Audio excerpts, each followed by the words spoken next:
So get this. I was reading this medical journal, Yeah. right? And it was talking about this thing called like abdominal compartment syndrome. Abdominal compartment syndrome. ACS. And it kind of freaked me out, to be honest. Oh yeah. It can be pretty serious. I mean, I'd never even heard of it before. Yeah. And the more I read, the Mm. more it's like, whoa, this is important. People should know about this. It's more common than I think. I think a lot of people realize, especially, in those critical care type situations. Yeah, for sure. For sure. So for our deep dive today, Mm-hmm. we're going to unpack this whole abdominal compartment syndrome thing, figure out what it is, why it's dangerous, Right. how to even know if you might, need to be worried about it. And luckily, we have a great source to help us break it all down. We've got this 2023 research review from Acute and Critical Care, and it's by Jang and like a whole team of experts, so it's the real deal. Yeah. Sounds like a good one. So, okay, let's start with the basics. Like, what even is abdominal compartment syndrome? Well, it all starts with this thing called intra-abdominal hypertension, or IAH. IAH. Okay, so So you can imagine your abdomen, like as a container, like Tupperware for your organs. basically, yeah. And when the pressure inside that container gets too high, then we're talking IAH. Okay, so I'm hearing what you're saying, but like, how much pressure are we really talking about here? Like, is this just, after a big meal kind of pressure, or is this something more serious? Yeah, so it's definitely more than just feeling a little full. This is serious pressure. It can actually start to impact how your organs function. So how do they even measure that? Like, how do they measure the pressure in your abdomen? So they actually use your bladder to do that. They insert a catheter and they put a specific amount of sterile fluid in, and then they measure the pressure it takes for that fluid to flow back out.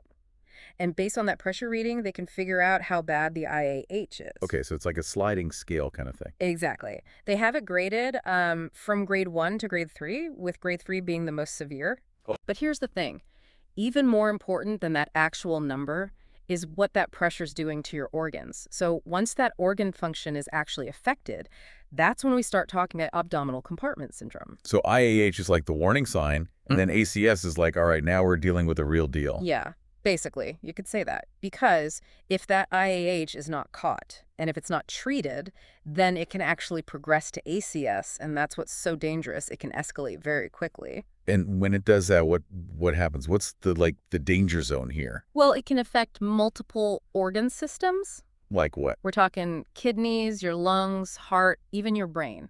Whoa, this just got real. Okay, hold on. How does it affect all of those things? How is the pressure in your abdomen affecting all of that? So think about it. That pressure, if it's increased in your abdomen, it's going to reduce blood flow to your organs. Oh, right. Okay. And that's when things start to shut down. Makes sense, yeah.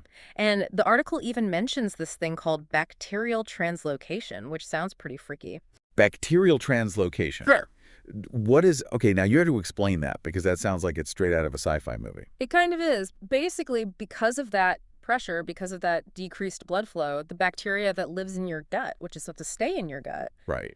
it can actually leak out into your bloodstream. Oh, no. So not only are your organs starting to shut down, but now you're also at risk of like a massive infection. Exactly. And that can be life-threatening. Okay, so this is definitely something I don't want to be thinking about next time I have a stomachache.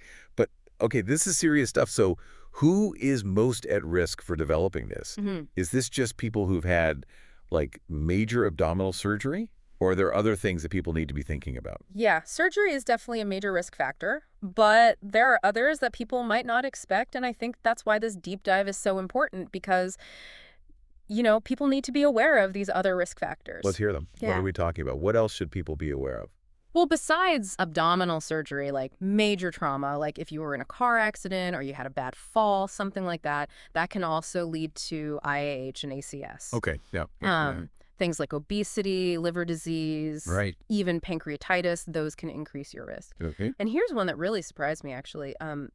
Even something like getting a lot of IV fluids, like in a hospital, that can actually contribute to the problem. Wow. Really? See, that's one that I wouldn't have even thought of. So it's not even like just that you have some pre-existing condition. It can also be like what's happening to you medically as well can also be a trigger. Absolutely, yeah. And that's why understanding all these risk factors is so important for early detection, because if you catch that IAH early, you have a much better chance of stopping it from turning into full-blown ACS. So how do they even know to look for it though? Like what are the signs? If you go to a doctor and you've got some of these risk factors, what are they actually looking for to be like, okay, we need to keep an eye on this? So monitoring that intra-abdominal pressure, especially in those patients who are at higher risk, Right, that's key. And they use that bladder pressure measurement we were talking about. right. And they'll also be, looking for any other signs that your organs might be in distress. So things like, are you having trouble breathing? Is your urine output down? Things like that. Wow. Changes in your heart rhythm. So basically just being really vigilant, Yeah. especially if you know that you've got one of these risk factors that might make you more susceptible to it. Exactly. And that's where, being your own advocate is so important because you know your body better than anybody. Right, And if you know you're at risk and you start having any kind of weird abdominal discomfort, especially after a surgery or an injury, right. don't hesitate to say something. Yeah, for sure. For sure. Better safe than sorry. Okay, so Mhm. let's say they catch it early. What do? What's the next step? How do they treat IAH before it becomes ACS? So usually the first thing they're going to do is try those less invasive things. So, maybe they'll try repositioning you to try to relieve some of that pressure. Maybe they'll, watch your fluids really carefully. They might even use something called a point of care ultrasound. Point of care ultrasound? Okay. To drain any extra fluid that's in your abdomen. So they're looking at it, they're like, oh, there it is. Let's drain that like in real time. Exactly. It's a way to kind of assess things quickly Okay. and guide that treatment right there at the bedside. Right. But if those less invasive options, if those don't work, or Yeah. if it's already progressed to ACS, they might have to do a more serious procedure. And this is called a decompressive laparotomy. Okay, so that sounds intense. What is that? So that's a major surgery where they basically open up your abdomen to relieve the pressure that's built up inside. Wow, okay. It's a big decision because anytime you're talking about surgery, obviously there are risks involved. Yeah. But sometimes that's the only way to save someone's life if they have really severe ACS. Yeah, that's a really tough call, I imagine, for both the doctor and the patient. For sure. So what happens after that? Like after you've had this decompressive laparotomy, do they just like close everything back up, or what's the recovery like? It's not quite as simple as just closing things back up, actually.